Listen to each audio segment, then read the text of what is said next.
እያወራን ያለነው በምን ጉዳይ ላይ ነው? እዚሁ ፕላትፎርም ላይ ለ24 ሰዓት ህግ ባይኖር ምን ታደርጋላችሁ የሚል ጥያቄ በተነሳ ሰዓት ብዙ ወንዶች የሰጡት ምላሽ ሴት መድፈርን ነው ብለው መልሰዋል። እና እሱ ነገር ትንሽ ስላስደነገጠን ያው እነዚህ ልጆች እንግዲህ ከየቤተሰቡ ነው የወጡትና ሁሉም ቤተሰብ ያዋጣቸው ናቸው ማለት ነው እነዚህ ልጆች።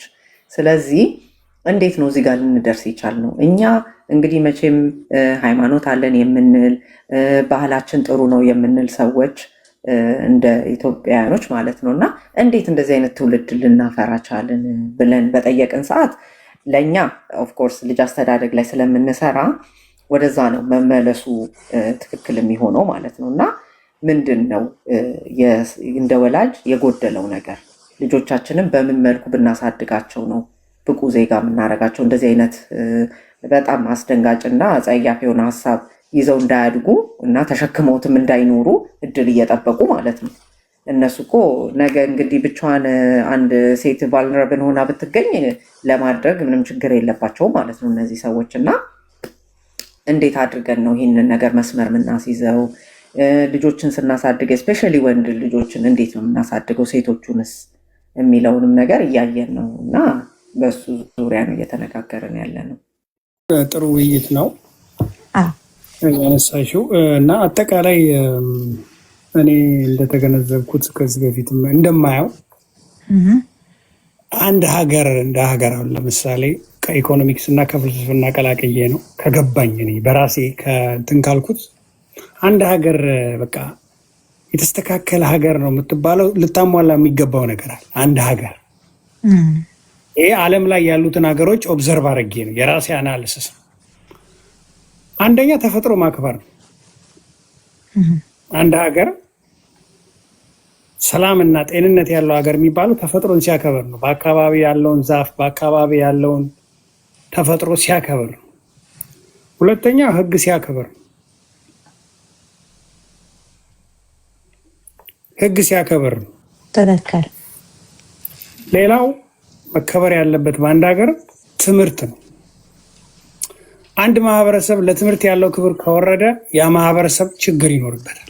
ምክንያቱም ትምህርት የሰው ልጅ በአፈጣጠሩ እንደምታውቁት ወንድም ሆነ ሴት በአፈጣጠሩ ጥሩም መጥፎም መሆን ይችላል። የሰው ልጅ ትልቁ አደገኛ እንስሳ ነው። በአፈጣጠሩ መልካም መሆንም ይችላል፣ መጥፎም መሆን ይችላል። የምናየው ነገር ነው። ጾታ የሚለይ ነገር አይደለም። ይሄንን የሚገራው ትምህርት ነው። በትምህርት ውስጥ ሃይማኖትም ይካተታል። ሌላው እንግዲህ ይሄ እነዚህ ቬሪፋይድ የሆኑ ሌሎች አገሮች ላይ ተሞክሮ የታዩ ነው። ሌላው ሴትን ማክበር ነው። ሴት ያልተከበረባቸው ሀገሮች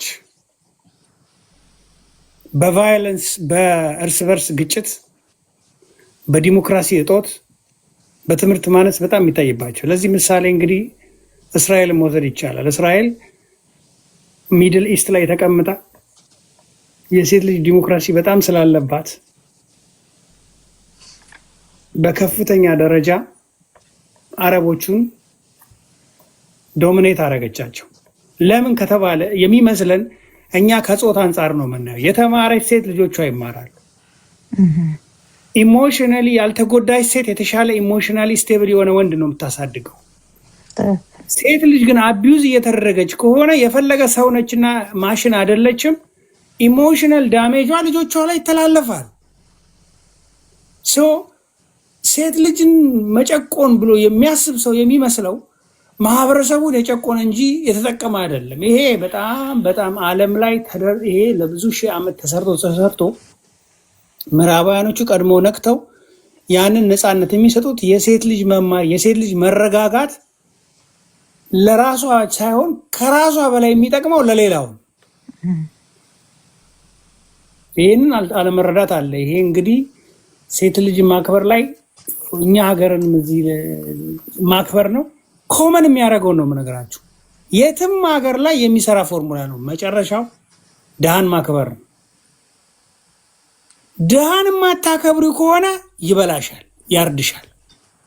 ክራይም ወንጀል የምናየው ዓለም ላይ ድሃ ካልተከበረ ነው። ስካንዲኔቪያን ሀገሮች ስትመለከቱ ለምሳሌ ሴትና ድሃ ያላቸው ልዩነት በጣም ይገርም። ለሴትና ለድሃ ክብር ስለሚሰጡ እና ለሁሉ ነገር አሁን የነገርኳችሁ ምሳሌ ክብር ስለሚሰጡ ወንጀል በጣም በጣም አናሳ ነው። በአንጻሩ አሜሪካን ሀገር ለምሳሌ አሁን ሀብታም ሀገር ነች፣ ግን ድሃን አያከብርም። የአሜሪካ ሲስተም እንደምታውቁት የአሜሪካ ሲስተም ድሃን አውትካስት ነው የሚያደርገው። ስለሚያደርግ አሜሪካ ውስጥ ክራይም በጣም ቶርቸር፣ በጣም የሚገራርም ክራይም አለ። ህጉ ጠብቅ እንኳን ሆኖ ለምን ካልሽኝ ድሃ አይከበርም አሜሪካ ውስጥ። ሆምለስ ትሆኛለሽ። እንደ ዩሮፕ እንደ ስካንዲኔቪያን ሀገር አይደለም ክራይሙ። ለዛ ነው ራምፓንት የሆነው። ለምን ድሃ አያከብርም ሲስተሙ።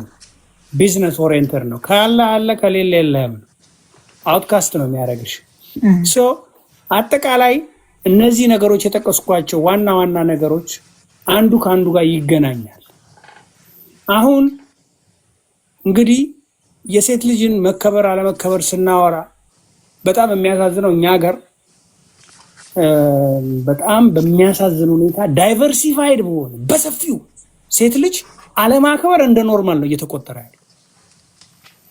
የሚያሳዝነው ደግሞ ሴት ልጅ የማትከበረው በተራ ቦታ ብቻ ሳይሆን እውቀት አለበት በሚባለው በዩኒቨርሲቲ ሳይቀር አስተማሪ፣ እኔ በዩኒቨርሲቲ በመማርበት ሰዓት አንዳንድ አስተማሪዎች ቆንጆ ሴቶችን እየመረጡ ግሬድ ሼፍ እንዳይሆን ከፈለግሽ ከኔ ጋር መተኛት አለብሽ ብለው ያስገድዷቸው ሴቶች እንደነበሩ በደንብ አስታውሳለሁ። ይሄ ምንም የማይቀዳቅ ነው።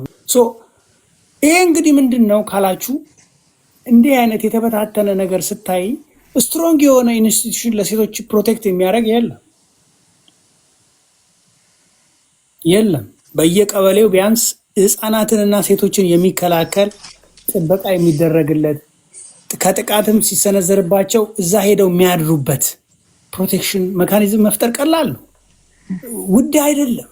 መሬቱ በነፃ ነው፣ የመንግስት ነው።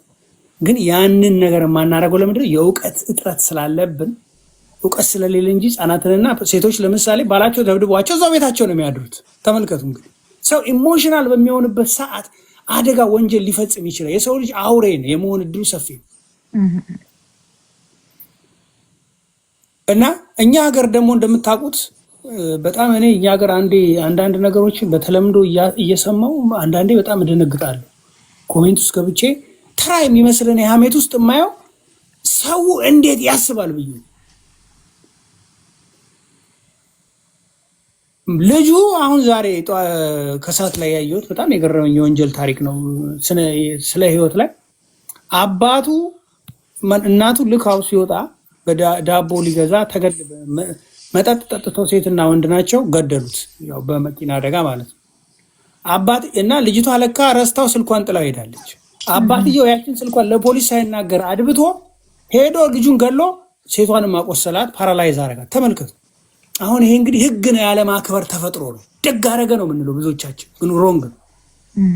ጥፋትን በጥፋት መመለስ የለብን። ጥፋትን በጥፋት የምንመልስ ከሆነ ሮቴሽናል ነው የሚሆነው። የምንግባባበት ቋንቋ አይኖርም። ኢሞሽናል ኢንቴሊጀንስ ያስፈልጋል። ህግ የሚቀጣ አካል አለ፣ ለዛ መስጠት አለብን። ካለበለዚያ ግን በራሳችን ኢሞሽን አሁን ገዛ ኮሜንት ላይ ገብቼ ሳይ እንኳን ደግ አረገ ይላሉ። አባትየው እኮ በነፍስ ማጥፋት አቅዶ በመግደል ለሚል ሊያውም ፕሪ ሜዲቴትድ በሚባል ክስ ተከሶ እኮ ከርቸሌ ወርዷል። ቤተሰብ ፈርሷል። ሚስትየዋ በዚህ ችግር ምክንያት አረብ ሀገር ሄደች፣ ልጆቹ ተበተኑ። ይሄ ነው ደስ የሚያሰኘው? ጥፋትን በጥፋት መድገብ። አስተሳሰባችን ፍሬምድ የሆነው በጣም ሮንግ የሆነ አስተሳሰብ ነው እኛ ያለን። ይሄ ራሱ መፈተሽ ያለበት ነገር ነው። ጥፋትን በጥፋት የመመለስ ደግ አድርጎታል ይበለው። አይ ሲምፕተም ትሪትመንት የሚባለው ይሄ ነው። ሩት ኮዙን ትሪት ካላደረግ ነው ሲምፕተም ላይ ፎከስ የምናደርግ ከሆነ የትም አንደርስም። ሩት ኮዙ ምንድነው? ስትሮንግ ኢንስቲትዩሽን፣ የተጠናከረ ሴቶችንና ህፃናት ፕሮቴክት የሚያደርግ በየቀበሌው እዛ አካባቢ ቤት ዩኒክ የሆነ ፕሮቴክሽን የሚሰጥ ቢቻል በሴቶች የሚመራ። ለምን ጥቃቱን የሚያውቀው ጫማውን ያጠለቀው ሰው ነው ጫማውን መጥበቡን የሚያውቅ ይላል ፈረንጅ።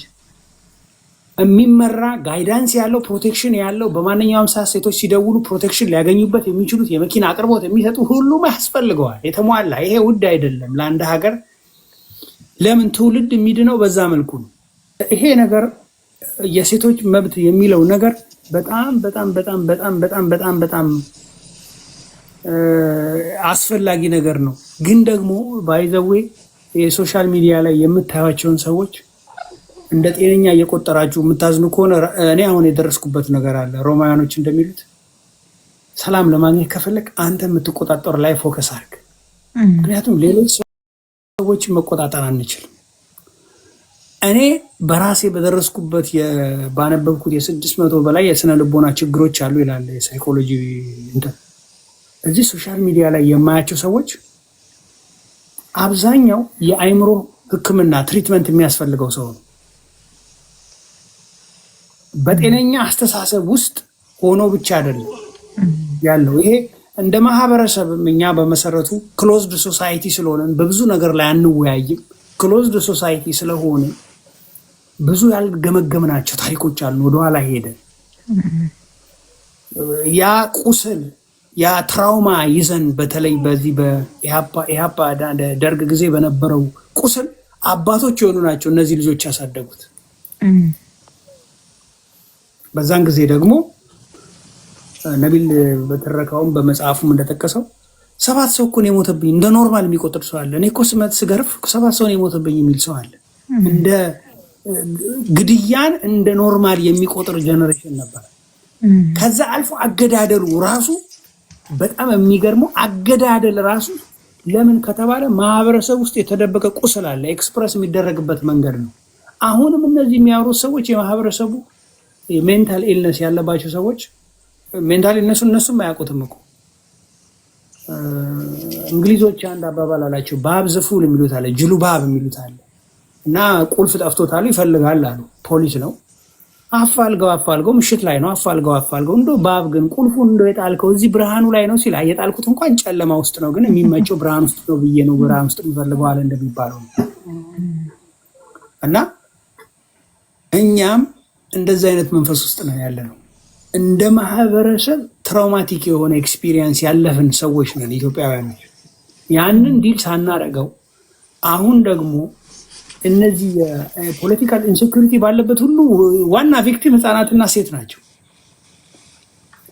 ህፃናትና ሴቶች ናቸው። ይሄንን ነገር ልንፈታው የምንችለው አንደኛ አሶሲዬሽን፣ ለምሳሌ በትን ሲቪክ አሶሲዬሽንስ የሚባሉ ነበሩ የኢትዮጵያ ውስጥ አሁን ትልቅ ስራ ሰርተው ነበር እስከማውቀው ድረስ እኔም አብሬ ሰርቻለሁ።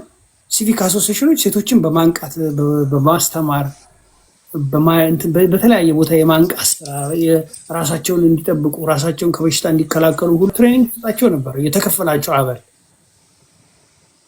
እና ኢቨን በጣም ብዙ መድኃኒት ሰጧቸዋል፣ ብዙ ነገር ያደርጉላቸው ነበር። አሁን እኛ ሀገር የኤንጂኦ አካሄድ እንዴት እንደሆነ አላውቅም። በፊት ባለው ነው የማውቀው። በፊት በጣም ስትሮንግ ነበር፣ በጣም ስትሮንግ ነበር። አሁን ያለ እንደዛ ሴቶችን ኢምፓወር የሚያደርግ አይዶን እና በየዚህ ወጥተው የሚያወሩት ጩኸትን ስትሰሙ ልትገረሙ አይገባችሁም። ለምን የሰው ልጅ ውስጡ ሰላም ከሌለው ያንን ሰላም የሌለውን ነገር ሪፍሌክት የሚያደርግበት በጣም በብዙ መልኩ ነው።